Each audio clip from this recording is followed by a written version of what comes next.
Hello eyeballs, and welcome back to my channel. Today we're just going to jump right into it. We're going to be starting with a basic special effects cut. So if you're ready, I'm ready. Let's do this. So first things first, here are all the products I plan on using in this video. Will I use them all? Who knows, but this is the plan and we'll see how it goes. So this is Nye Spirit Gum. And recently I've been watching a lot of videos about the special effects tips and tricks and the pro tips and just really basic like learner type things to teach if you're just starting out. I personally don't use all these techniques, but I thought that I would show you guys some of them in case the things that work for me don't work for you, because these are definitely tested and true tips and techniques. So first things first, we're going to take this Spirit Gum. I don't know if you need to shake it up, but I usually shake mine up. And we're going to pull up our sleeves because this is going to get messy. And then we're just going to take a little bit of this and put it where we're going to have our cut. So I'm going to put it right around here. And I recently also watched a Bonnie Corbin's FX channel tutorial. So a lot of these tips and tricks are things that she also has on her list. A lot of people have them, but I watched one of her cut ones the other day, and she had one in this similar spot that worked really well for showing, like it was in a good spot for her to show the camera and to show everyone what she was doing really well. So I'm going to put mine there as well, and then we're just going to wait for it to get tacky. And you're going to know that it's tacky when it's like sticky but not wet. So mine is still wet, so we're just going to give it a little bit. Mine is nice and tacky now, and you can also blow on it a little bit to speed up the process, but it doesn't really take that long anyways. And then we're going to take this Nye Nose and Scar Wax. This is a new tub. I have not used it yet. And we're going to open it if we can. And then just take any little tool or your finger. I usually use a little spatula. This is, a lot of people think this is a palette knife, but it's actually a tool for frosting cakes from a cake decorating set. So it's totally safe, not sharp. Like, it bends so easy. It's gonna bend when I put it in here unless I hold it like right here. So we're just gonna take a little bit like this, and I'm sure you've heard this before, but less is more in these situations. You don't need a ton, and if you start to use a ton, then it's going to start to look really built up and fake, and that is not what we want. And then we're going to roll it up in a little ball. I usually roll it like this between my palms, but my palm is sticky right now, so I'd rather not do that. And then we're just going to pop it right in the middle there and just give it a second to adhere. Mine is still a little bit sticky, I guess. And I'm just going to give that a second to stick down all the way. I ended up deciding that I could probably use a little bit more wax, so there's a little bit more on there. And this Spirit Gum or adhesive tip is definitely not something that I use very much because I find that it slides around. But I know that a lot of people find that it slides around without Spirit Gum or adhesive, so I guess it's just different for different people. And then I'm going to take my little spatula again. I'm going to bend it back into place first. And I'm going to start spreading it all over the sticky part where the Spirit Gum is, if I even can, because I'm not very good with the adhesive tip, like I said. I'm going to try spreading it down like that. And I'm also going to use my fingers just because I usually have more luck spreading scar wax with my fingers than with spatulas. Once I've got that all separated, you can see it's still really messy, and that is one of the big reasons why I don't really like this technique, but I thought I would show you guys. And that doesn't mean that it's a bad technique or that it doesn't work, because I know a lot of people that it works really well for. I personally am just not one of them, but I'm going to try to keep going with this and see if it can be salvaged, even though it looks pretty silly right now. So then I'm going to take this little guy. This is just a little container full of normal Vaseline petroleum jelly because mine has some blood in it, so I separated some of the clean stuff for things like this.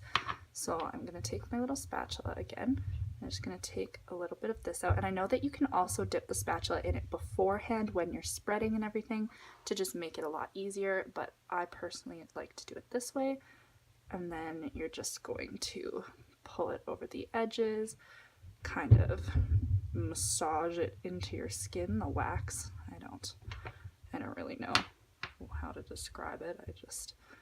And then you can like rub it over the top and try to just really blend it in there so that it looks like part of your skin, and obviously it's really, really shiny right now, so it doesn't look like your skin right now. But if all goes according to plan, hopefully it will. Here is what it looks like now after a lot of spreading it around, trying to smooth it out. It's still definitely not the best, and if I bend my hand a lot, it gives it some creases, but I think we can work with it. So after this, I'm just going to go ahead and take this little guy. This is the e.l.f. High Definition Under Eye Setting Powder. I just don't have any of the fancy setting powder stuff, and this is going to be harder to open than I thought. And it's obviously really powdery, really messy. I don't know if everyone's is like this or it's just me, but every time I try to open it, it's just a mess. So I haven't used this guy a whole ton. And then I'm just gonna take, I don't really have a lot of clean powder brushes right now. Let's try this guy. It's got some pink on it, but I think it'll be all right.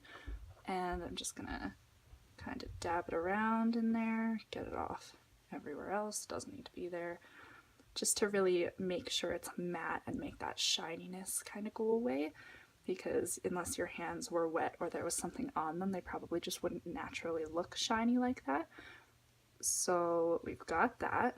It's looking a little bit better. I actually don't know about you guys, but for the most part, I'm having a bit of trouble even telling where the wax is blended in. Like there's a couple little spots like over here where it's definitely, you can tell. And if you look up really, really close, you can definitely tell. Ooh, too close. Like you know where it is, but looking from it from afar, like down here, it's actually not as bad as I was expecting it to be. So now we've got this, and after those steps I'm just gonna go ahead and take this little tool. This came in the same set as this, and there's a lot more of them over here too. They're just all cake decorating tools, they're nothing fancy, and I'm gonna use this to separate the cut area. So I think I'll start it up here, and if you're careful you can definitely change it after too if you don't really like where it's ended up or you don't like how it's looking. So I'm gonna take some out of this area, and I'm not gonna take it all out. I'm gonna leave a little bit for some texture in the middle, and so I think I'm gonna do it something like that. And again, I want to leave that texture in the middle, but I think I'm going to open it up a little bit wider, and I'm taking some of the texture out and doing this, but it's still on the tool, so I can just put it back in the middle there, and maybe extend that up a little more. There we go. And open this up. So you can cut it however you want, however you think is going to look the best with the base you've got, but I think that a bigger kind of almost gash like this is going to be really good for the size and the placement.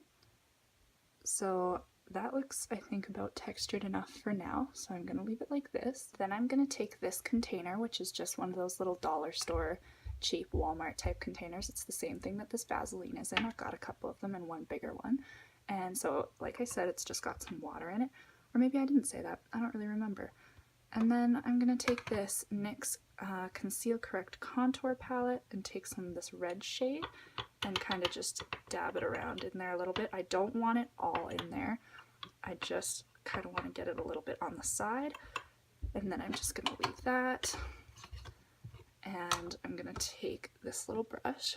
It's just a little cheap, any kind of small brush will work. I don't know if you can really see the bristles or the head, but it's pretty small. And I'm just going to kind of mix that around in there a little bit so that there's just a really little bit of color. I don't know if you guys will be able to see it. It's just a little bit orangey. And I'm not going to worry about this step too much because it's already pretty matched to my skin tone, I think, at least in this light. And I'm just going to take some of it, and I'm going to try to kind of like flick it down.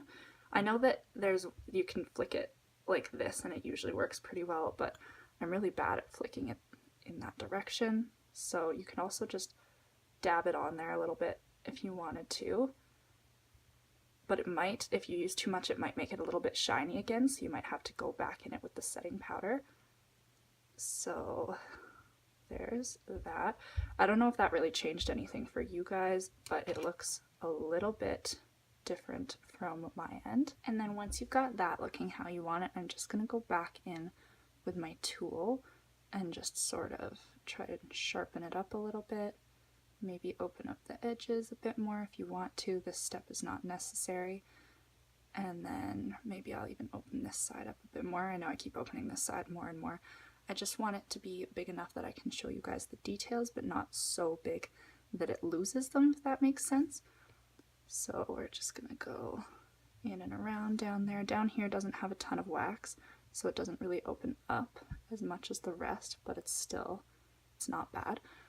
So then it looks like this. I'm going to go into it with the Nye Severe Exposure FX wheel, I believe is what it's called. Yep, the FX color wheel. CK9 Severe Exposure. It's mostly reds, pink, kind of brownish burgundy. And I'm just going to take that. And I think I'll take it with this little tool. I'm just going to take a little bit of the brighter red out and just try and kind of dab it around in there. And I'm not going to fill it, just a little bit, just enough for there to be kind of a patchy base, not even a full base. If you watch my videos a lot, or if you've watched a couple of them, you'll probably know that I do a pretty decent red base, like amount-wise, in a lot of looks, but this one I don't want to go all the way. I want it to just be kind of spotty and kind of sporadic, so I think I'm happy with how that looks. And then I'm going to start mixing up a few bloods. I want to have probably 3 or 4 different bloods in this whole look. And you could apply these separately, but just because I just got these little containers and I'm kind of excited to use them, I'm going to use this. So this is the same one that I used with the water. I just emptied it out and I might put some in after. There's a couple drops. And so this is the Vermillion FX Thick Clotting Blood Oxblood. This is like a thicker, darker type of blood. It doesn't really run. And then this guy over here is just Nye Stage Blood. It does not come in this bottle. It comes in this bottle, but as you can see, mine is pretty messy and I wanted to have a smaller one, so I dumped it into one of those travel size bottles, just a little bit, not all of it. And because I like the little squeeze tip type applicator. So I'm going to put that in there so it's got a bit more of a runny consistency, and then I'm just going to use this same brush again, try to kind of mix them up. And I know that Vermillion bloods for me have not pooled or beaded, but the Nye one does do that. So I know a lot of people mix soap or detergent into their blood when they use bloods that do bead or pool, and it works pretty well for them. But I think that this should be okay, and I've never personally done that. I know it works well, but I just haven't really seen the need for it. And I'm just going to start dabbing that in just a little bit. Kind of get that liquidy consistency without being just like super bloody. And then I'm just going to kind of give it a couple dabs around there, just kind of spread the color a little bit. And now I'm going to take this little stippling sponge, and it's really messy on this side. It has some stage blood stuck in it. I haven't rinsed it out, and then some cotton got stuck to it. I'm just going to take that and kind of dab it around very lightly. I'm not pushing in, I'm kind of just patting to make a little bit more texture. And I've seen some people that use it for like to match hand pores and things, but I find that that doesn't really look as clean on my hand. I don't really have a ton of little pores like that, so I don't usually need to do that step, but just again to show you guys how it would look if you decided to. So I took my little spatula and kind of smoothed out some of those bumps. I left a few, but I didn't really like how many I ended up with, so I just went like this. And now I'm just going to try and kind of shape this spot here. I don't know if you guys can see, but like the lines in my palms, I've got one right here that would run into the wax. So I'm just going to try and take that and take the spatula and try and shape it just a little bit so that it still looks like it's there and it doesn't look like the line has just disappeared, because my cut doesn't quite go through there, so that wouldn't really make sense. After that, I'm going to go back with this tool into the scar wax. I'm just going to take a little bit of the excess off the side and kind of add it into here, because it didn't get, the lower half didn't really get as much texture as I was hoping, and not compared to the top half. So I'm going to try and spread that around in there, and this part's probably not going to be the easiest if you decide to as well, because by this point it's pretty liquidy and it's going to be a little bit harder. But if you have a scab type blood or something else to make texture, then you can definitely use that instead. And then after you're happy with how that's looking, I'm just going to go back in with the brush into the little liquid blood mix and try and color those as well. And then if you put a little bit too much, because I think that's a bit too much, you can just take a little sponge. I find that these sponges work better. I only have the one stippling sponge, so I don't have a ton of experience with them. And I'm just going to try and take it and dab it just a little bit, not outside the cut as much as I can, sticking inside the cut, so I'm kind of holding it curved like that so that it goes along with how the cut looks. And then try and color match it a little bit better. And I'm going to go in with this tool again and just kind of push the edges a little bit so they're not so symmetrical and so they're just a bit more jagged and how I imagine a wound like this would look. It would not look perfect. I mean, I'm sure there's wounds out there like this that have, but I don't want mine to reflect that. I want mine to be a bit more gross and a bit more sporadic. And after that's done, I'm going to be taking some more blood. This is Vermillion FX, the Runny Blood Crimson, and I'm just going to be putting a little bit of it. It runs a lot faster, so you don't have to worry. I'm going to put it in there and take the little tool, kind of mix it up. I want it to be a little bit brighter red in certain spots, but not enough that it misses all of it. I meant mixes and I said misses. So I want it to be a little bit brighter in certain areas, like the middle I think would do well being just a little bit brighter. And then the outside we can go in with some darker, but for right now, I'm just brighten that up just a little bit. And it also, because it's the runny, fresh type of blood, it just makes it look a lot more liquid, more fresh, like it just happened. After that, I'm going to be taking, again, Vermillion FX, the Sinewy Blood Gel. I'm not really sure how to say that word. I'm just going to pop that guy open. It's like a jelly kind of, I don't even know what kind of consistency it is. I think jam or jelly is probably a pretty good way to describe it. And actually there's some on the lid here, which is already like a tiny palette, so I think I'm just going to use that first. This is kind of hard to get up, if you can see. It's kind of like, honestly, this is going to be gross, but this is already gross. It's like a snot type of consistency, sort of. So I'm just going to take a little bit of that and spread it more focused around the edges, and not all of them, not everywhere. And it is definitely pretty hard to get off your tools sometimes. So you can see it's just up in one of those corners, and I'm going to try just spreading it down a little bit, really focusing on the edges. And if I can get a little bit more, I'm going to do it right down here. Try to create a little bit of depth because it's darker and it's thicker.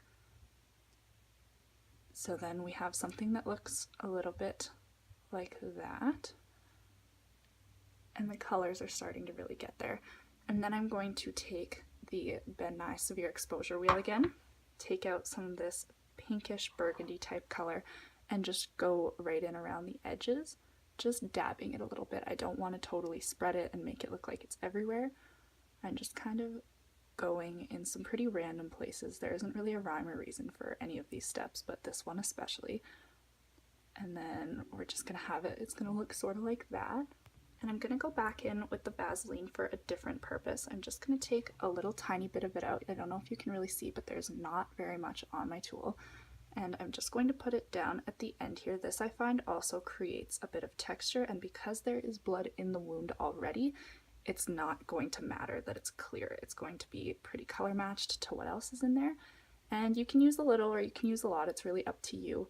But I find that this helps a lot with giving it a sort of gory, meaty kind of texture and consistency.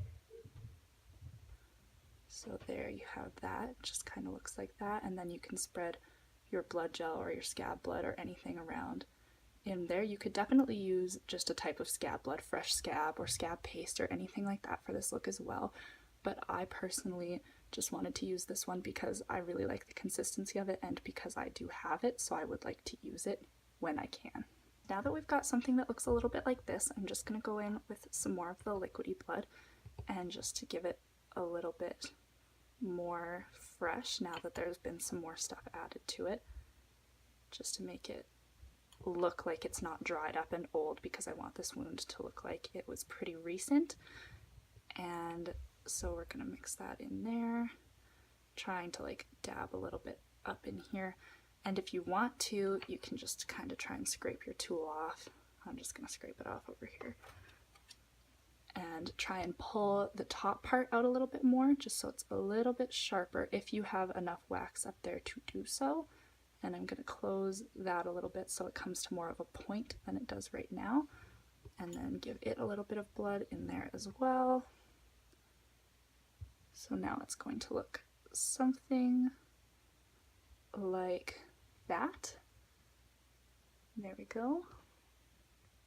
And I'm just going to go back in one more time with the setting powder for any of the shininess that kind of persisted the first go. In this light, it might just be because my lighting is pretty bright where I'm sitting, but I can see a lot of shine that I'm hoping is maybe just me. But even if it's not, it is very easy to fix with some more powder.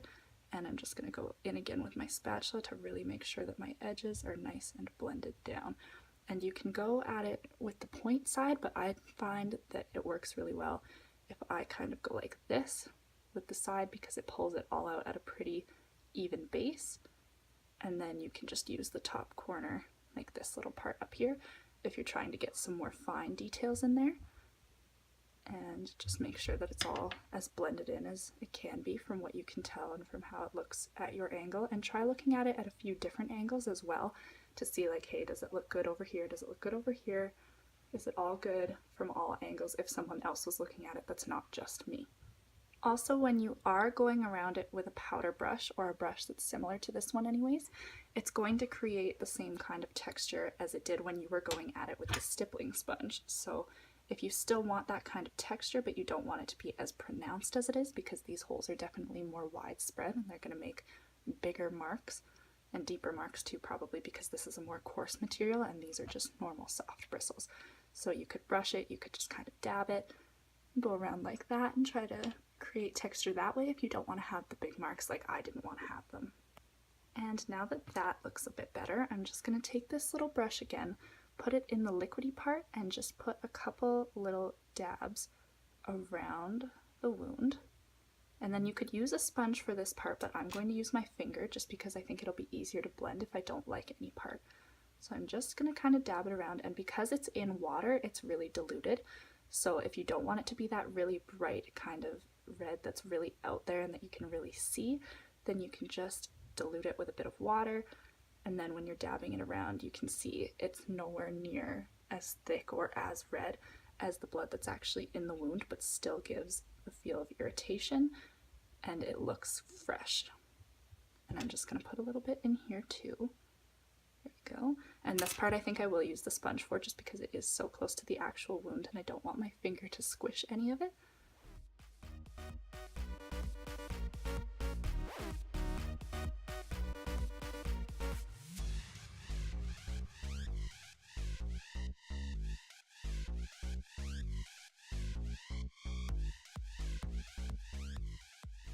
And now once that's all complete, I'm going to take this tool the last time and just try spreading it again if there's any little parts that you feel might have gotten squished in the process, or just any parts that you generally want to look a bit more open. And I do wish that there was a little bit more wax down here, but I think that a good way to get rid of that, if I don't really like that it's not as deep as the rest, is we could just take a little bit of, ooh, did you see that? That's kind of fun. I probably wouldn't recommend that, probably makes a mess. And you could just kind of go in and give it a little bit of a blood drop. So I don't really know if I have enough in this container to do that, but I'm just going to give it a shot. I'm going to give it a little bit of blood here and try and kind of encourage it to drip a bit. You could let it drip itself, but for me I would have to put more, and I just don't really want that much in my wound. And then I'm just going to go ahead and dab that in just a little bit. Dab it with my finger a bit so that it's got a little bit of a base for the drip, and then I'm going to go ahead and do that again.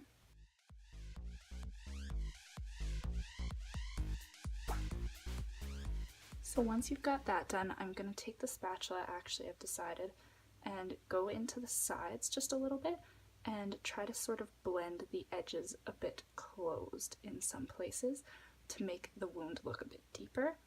And then we're just going to blend those edges out again like we did the first time. So there's like that.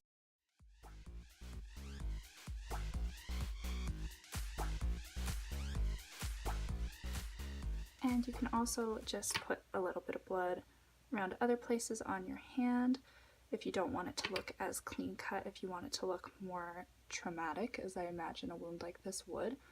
Then you can just dab it around in there and make sure all the sides are closed how you would like them to be.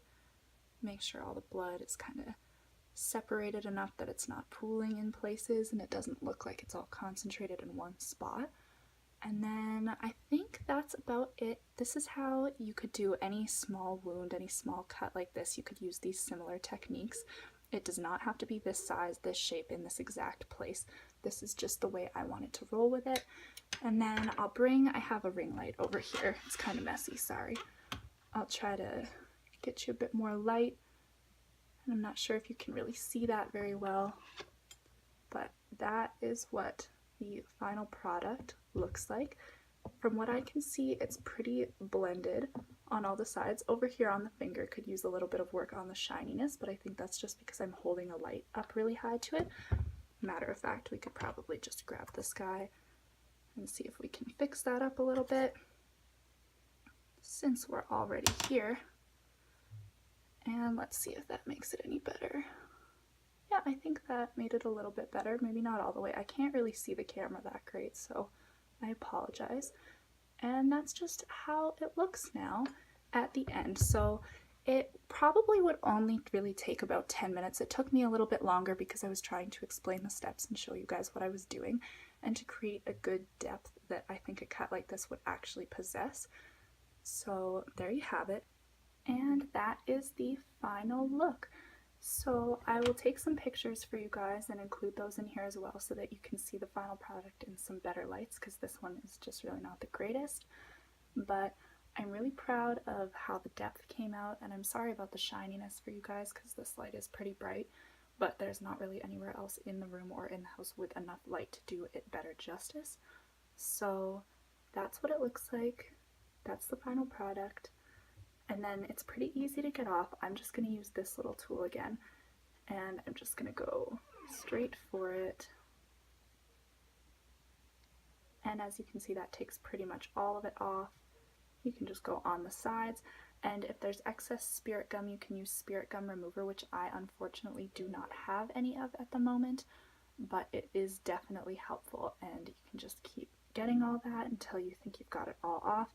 And you can take any excess off with a makeup wipe. So I hope that was helpful for you guys, and I hope you enjoyed. And please feel free to comment if you have any questions or any ideas that you'd like to see me try. And I hope you guys have a great day.